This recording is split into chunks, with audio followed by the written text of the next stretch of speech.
It is good to come together for the purpose of co-creating. Do you agree?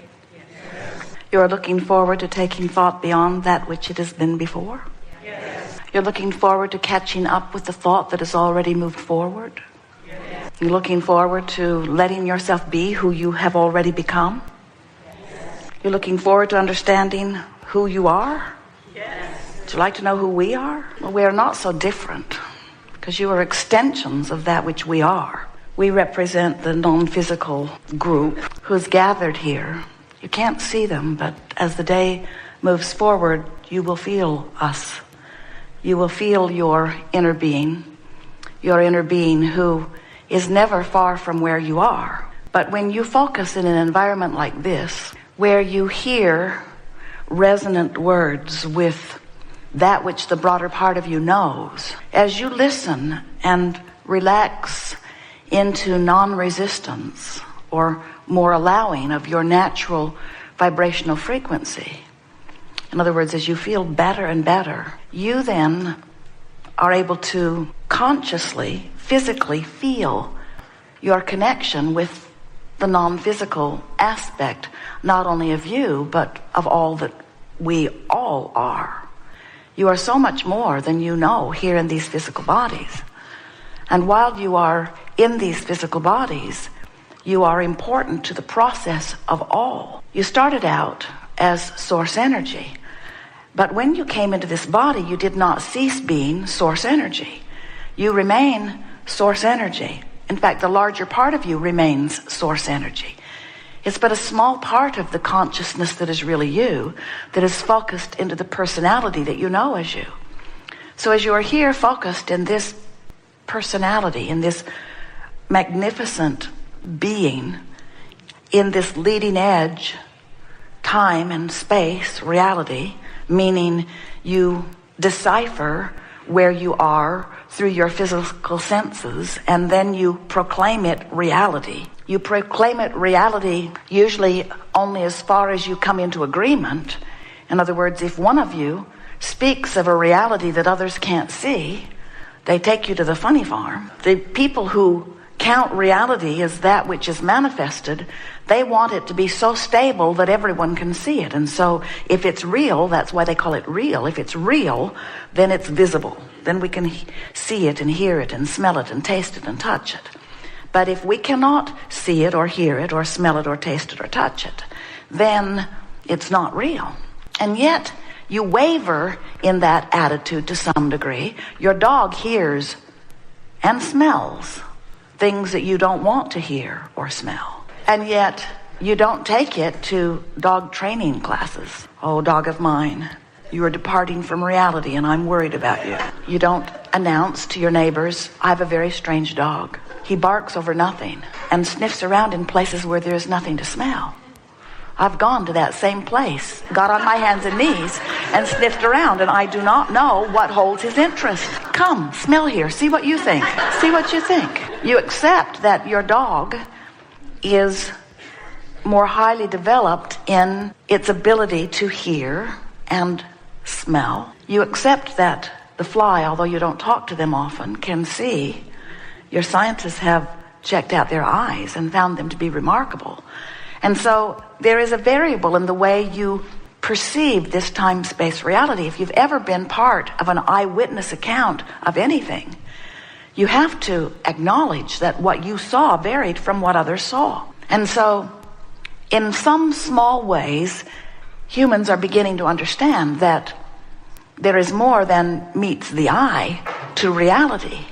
And we're wanting you to understand that there's a whole lot more to reality than you can see. We also want you to understand that even though you can't necessarily see it with your eyes or hear it with your ears, it is perceivable. You have the ability to perceive beyond your physical senses. And that's really what this gathering is about. We want you to acknowledge the vibrational being that you are, and we want to help you tune to the frequencies of vibration so that you can consciously perceive. Because when you're consciously perceiving beyond the physical reality that you can see, now and only now are you being who you are and living as you intended when you came forth.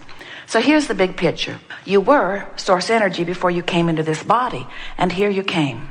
Splat. And even though you are here in this physical body, the larger part of you remains non-physical and continues to perceive also. So this non-physical part of you remains while the physical part of you bees. And in your physical body, you do as you knew you would do. You explore contrast and you expand. Because from your personal perspective, you selfishly acknowledge all day, every day, what would be better for you from your vantage point of perceiving.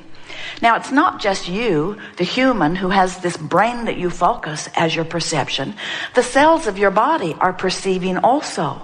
Every point of consciousness, even the consciousness in the stone and in the dirt, or in the beast, or in the flowers, or in the human, every point of consciousness, even if it is a one-celled organism, is perceiving, and from that perception, acknowledging from selfish point of view what would be better than what is. It's what the evolution of all species is about. It's what the expansion of the universe is about. So when you, from your conscious perspective, acknowledge that the world isn't as you want it to be in this way or this way or this way or this way, you launch an equivalent desire for it to be better in this way and this way and this way and this way. And all day, every day, you are asking and therefore expanding into those new places. Now, the reason that we say so unequivocally that you are asking and receiving and becoming and going into those new places is because we stand with the non-physical part of you who rides the rocket of each and every request. When you ask for something, it is given. And by that we mean, if your life experience in this time-space reality causes you to identify a problem, in the moment that you identify the problem, there is an equivalent solution that is born. Now, you can't see it, just like you can't smell what the dog smells. You can't see it, just like you can't hear what the dog hears. But you have launched it, and it bees, and the larger part of you not only sees it and hears it and smells it and tastes it and touches it. Well, we don't do that because we don't have any of those faculties, but we know it.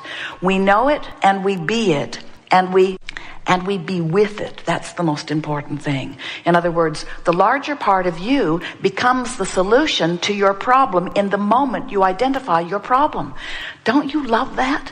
Don't you love knowing that in this universe of equal duality, that when you know what you don't want, you know what you do want, at least to the degree that you know you don't want it, to that degree you know that you do want it. Now, there's going to be more and more and more degrees to knowing that you don't want it, just like there will be more and more and more degrees to that which you do want. There is constant expansion, but right here, right now, life showed you what you want by knowing what you don't want. This contrast causes you to focus. So, what you do want, the solution, the answer to the question that is posed, the solution to the problem that is posed, it exists vibrationally in a potentially perceivable status. Now, as far as we are concerned, because we're like your dog in the sense that we can hear what you can't hear and smell what you can't smell, we get the solution that you have asked for. We perceive it, we know it, we be it, we hold the vibration of it. Now, you got to understand, we are you. In other words, what we just said to you is the larger part of you perceives it and knows the solution right now. But you, in your awareness of the problem, hold yourself vibrationally oblivious to the solution, at least while the problem's really active within you. Don't you like that way of explaining it? You're so involved in the I need an answer that I don't have, that even though the larger part of you has the answer, you can't find it because you haven't trained yourself into the vibrational frequency where it is. But it's not hard to do that. It is not hard to train yourself into the frequency of where the answers are. It's what faith is. It's what positive expectation is. But we think an explanation like the one we're giving you is really helpful because it helps you to understand that the answer is there, and it might just cause you to try a little harder to tune yourself to the answer rather than writhing so significantly in the problem. because the vibration of the problem and the vibration of the solution are very different vibrations. Just like you can't set your radio dial on 6:30 a.m. and hear what's being broadcast on 98.7 FM, the frequencies have to match up. So you can't set your frequency on I don't have enough money and find the path to the money. You can't set your frequency on I'm sick, my body doesn't feel good, and they took an x-ray or a blood test that says I have something horrible, and find the solution, even though the larger part of you has already found the solution. So that means the sicker you are, the weller you are. Who knew? We knew. The larger part of you knows. That's why when you feel sick and you're afraid of the sickness, fear is your indicator that what you know is different than what you know. In other words, the reason that you feel negative emotion every single time is because in your attention to whatever it is that is producing the negative emotion within you, you have a different vantage point and are offering a whole different signal than the source within you is offering about the same subject at the same time. So, source, who you really are, loves. And when you find reason not to love, you don't feel good.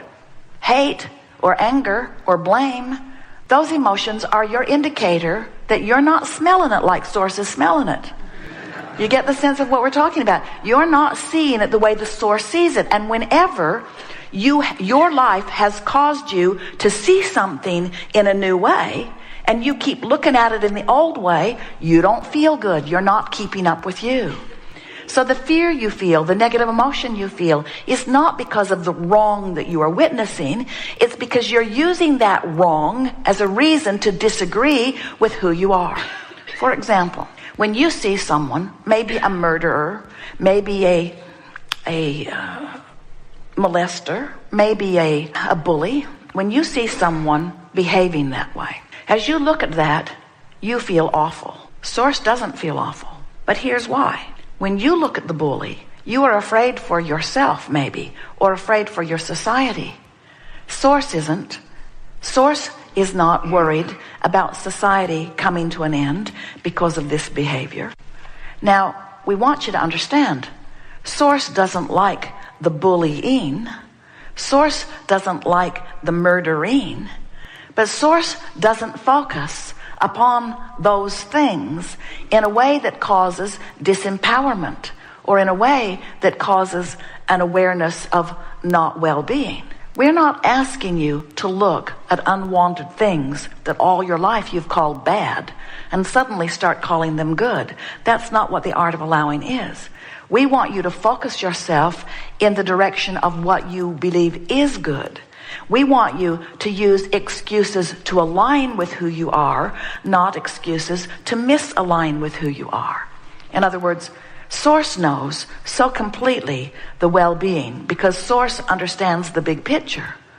That when you find something to fuss and worry about and you exaggerate it in order to try to prove some point that some condition needs to be altered so that you'll feel better, you always get off track or off signal from the source within you because source within you does not ask one thing to be different in order for well-being to be maintained. Because source understands in diversity there is expansion and that well-being dominates. So predominantly dominates. In other words, there is so much well-being in relationship to not well-being. Hard for you to know it as you look through your physical eyes at your physical television and watch your physical CNN programming. 24-hour news cycle that goes all around the world and looks for everything that is troubling and brings it to you with drama and music. Funnels it to you disproportionately, makes big things out of little things. Do you feel the trouble they're having in whooping up the swine flu epidemic, in other words? So as you understand that well-being is dominant, but you find a little piece of something that is evidence of not well-being, and you blow it out of proportion in that you give your undivided attention to it for a moment in time, you use it as your excuse not to align with